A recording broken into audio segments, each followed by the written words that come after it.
오랜만이네요. 우크라이나 젤렌스키 대통령입니다. 이스라엘과 이란의 충돌이 수그러든 직후에 곧바로 나토 정상회의에 참석한 미국의 트럼프 대통령입니다. 원래 성향도 그렇지만 본인이 이 중동의 충돌을 중재했다는 성과 때문인지 더욱더 네덜란드에서 자신감이 넘쳐 흘렀는데요. 트럼프 대통령은 한 우크라이나 기자에게 이런 질문까지 받았습니다. Go ahead. On sanction. White shirt. Oh, she's all excited. Where are you from? I'm from Ukraine. Oh. So my question to you is whether or not the US is ready to sell anti-air missile systems Patriot to Ukraine. My husband is there. Wow. Is your husband a soldier? No? He's He's there now? yeah. Well, we're going to see if we can make some available, you know? And I wish you a lot of luck. I mean, I can see it's very upsetting to you. So say hello to your husband, okay? Thank you. 참 트럼프 대통령 즉흥적으로 여러 결정들을 할 수 있는 정도의 이 막강한 권한이 있는 것 같은 한 우크라이나 기자의 남편이 지금 전장에 가 있고 울먹이면서 트럼프 대통령에게 질문을 하거든요. 문성무 센터장님. 네. 그래서 사실 지금 우리가 중동 전쟁, 중동 분쟁 때문에 잠시 잊고 있었지 여전히 러시아의 우크라이나 전쟁은 진행 중이고 우크라이나 묘기 지원에 대해서 그동안 탐탁지 않았던 트럼프 대통령인데 뭔가 저 자리에서 뭐 지원할 수 있으면 하겠다라는 취지로 얘기를 했어요. 예. 지금 트럼프의 머릿속에는 중동 문제를 해결하고 사실 해결이 되지 않고 있습니다만 러시아 우크라이나 전쟁을 24시간 만에 끝낼 수 있다라고 후보 시절에 공언을 했었고 이후에 부활절 이내에 끝내겠다고 했지만 양측의 입장이 너무 차이가 나고 특히 푸틴이 트럼프의 그런 입장들을 최대한 이용하면서 전쟁을 끌고 있기 때문에 아직 이어지고 있거든요. 그럼에도 불구하고 트럼프 입장에서는 이걸 빨리 끝내고 싶은데 예. 우크라이나에 자꾸 지원하는 것은 오히려 전쟁이 휴전이나 또는 종전으로 가는 길이 늦을 수 있다라는 그런 판단 하에 우크라이나와 광물 협정을 체결했음에도 불구하고 지원은 상당히 소극적인 걸로 알고 있습니다. 아마 이 기자회견에서 이 패트리어트, 이 방공 미사일 지원 가능성을 언급한 것은 어쨌든 트럼프가 이런 우크라이나 생사 여탈권을 쥐고 있으니 우크라이나가 내 말을 들어라. 이 얘기는 또 푸틴을 향한 말일 수도 있습니다. 예. 그래서 이번에 중동, 이스라엘, 이란 간의 이 충돌을 중재하고 이 상황을 휴전으로 이끌어가면서 예. 트럼프의 막강한 힘, 그가 또 주장했던 예. 미국을 다시 위대하게라고 하는 것을 현실화시키고 있다고 하는 걸 이번에 좀 보여주고 싶은 마음, 아마 이 발언도 그 일환이 아닐까라는 그런 생각을 해봅니다. 그 검토 정도 수준의 얘기를 하더라도 우크라이나에 러시아를 대항하기 위한 패트리어트 공급도 할 수 있다. 즉석에서 저런 얘기도 언급했고요. 아까 잠깐 화면도 나갔는데 이현정 의원님. 네. 제가 비교한 사진이 있어요. 이 사진이 뭐냐면 지난 2월이었습니다. 젤렌스키 대통령이 백악관에 방문해서 미국과 우크라이나 정상회담을 했는데 당시 이게 뭐 거의 트레이드마크잖아요. 젤렌스키의 전투복 차림으로 하니까 당신은 정장 없냐라고 트럼프 대통령이 조롱까지 했는데 이번에는 이제 번듯하게 검은색 정장을 차려입었다. 이게 의상도 상징하는 바가 좀 있을 것 같아요. 오늘 제가 가장 인상적으로 봤던 사진은 오늘 아마 참석했던 나토 회원국들이 단체 사진을 찍었어요. 예. 근데 다들 이제 트럼프 대통령 한마디에 다들 트럼프 대통령을 보면서 웃고 있었는데 유일하게 웃지 않는 사람이 한 사람이 있었습니다. 그게 바로 젤렌스키 대통령입니다. 예.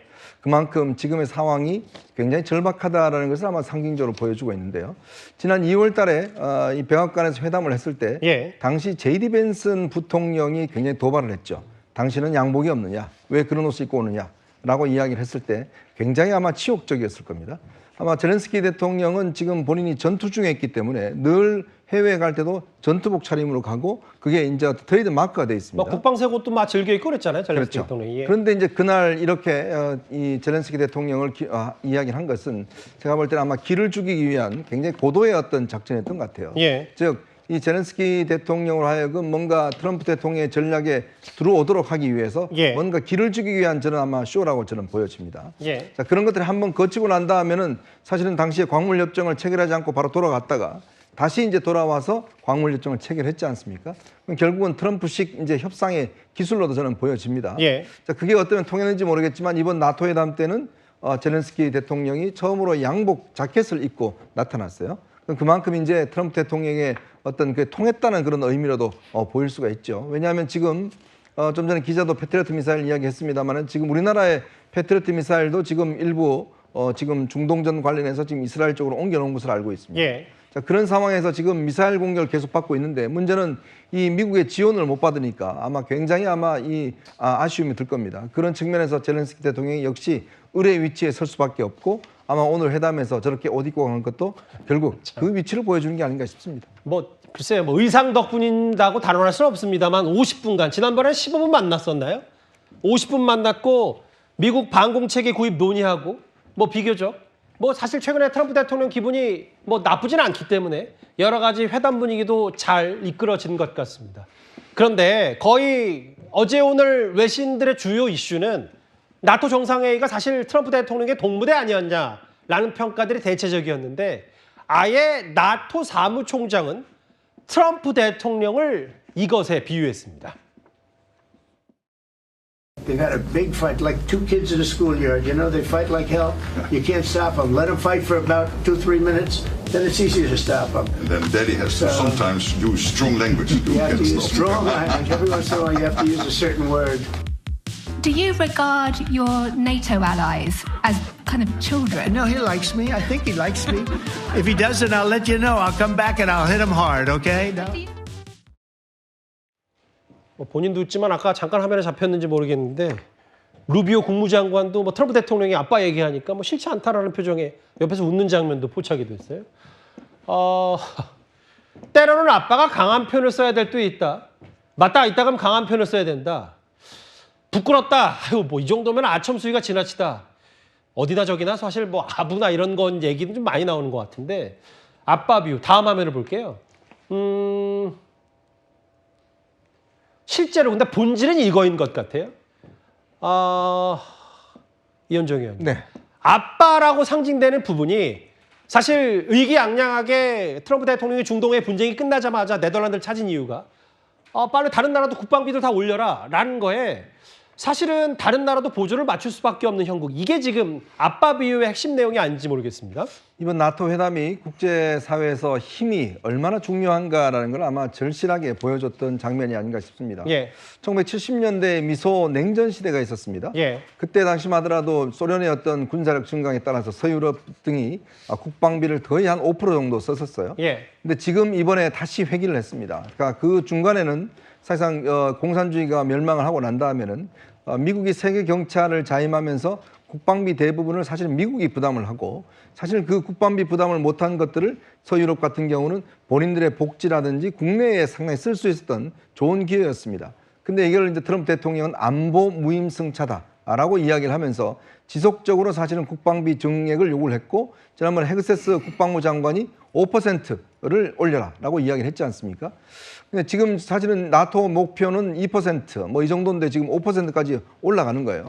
그러니까 트럼프 대통령의 방문을 앞두고 이번에 사실은 중동 이제 이 이란의 이 대대한 이제 이 벙커버스터 공격 있고 난 다음에 아마 유럽 입장에서 나토 입장에서 보면 야 이거 정말 미국의 힘이 여전히 강하고 또 우리가 어쩔 수 없구나라고 해서 이번에 나토국이 합의를 했습니다. 예. 국방비를 2035년까지 5%로 인상을 하는데 예. 각국이 여기에 맞춰서 프로그램을 진행하기로 했어요. 예. 정말 이게 미국의 요구사항이 다 들어준 거 아니겠습니까? 그러니까 그런 것들이 실제로 이번에 트럼프 대통령이 처음으로 어떤 외교적 승리, 그러니까 즉 그동안 본인이 이야기했던 이 국방비 5%가 관철되는 그런 시점이었단 말이죠. 예. 이제 문제는 이럴 경우에 이제 아마 이후에 국방비 증액이 굉장히 많아질 것이고 그렇다면 이제 여기에 어떤 방산 시장도 꽤 많이 크게 열릴 것 같습니다. 이것 또한 우리한테는 한편의 또 기회인 건 사실인 것 같습니다. 저 장면 트럼프 대통령과 루비오 국무장관의 저 미소가 지금 현 안보 전 세계 안보판에 상징하는 의미가 간단치가 않을 것 같은데요. 저 장유 변호사님 오래 기다리셨어요?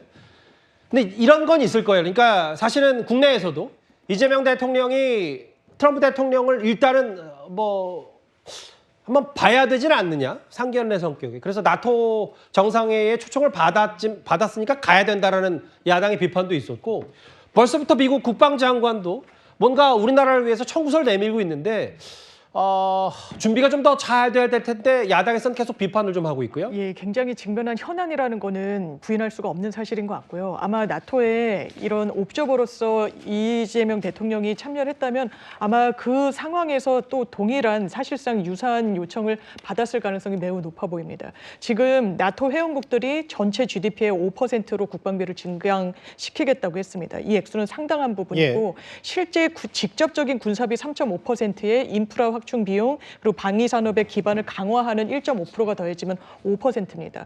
다만 이 부분과 관련해서 나토 회원국들이 수용을 전격적으로 할지 법률적인 의무 사항은 아니라는 점이 한계로 벌써부터 나오고 있기도 하고 스페인 등 일부 국가에서는 반발하고 있기도 합니다. 하지만 이 전체적인 추세에 의할 때 대한민국도 유사한 요청을 받을 수 있다는 점, 특히 미군이 주둔하고 있다는 방위비 분담과 관련해서 이제는 목전 앞에 떨어진 숙제가 됐다. 이 부분과 관련한 수기와 협상 그리고 일본과의 공조가 필요해 보이는 지점입니다.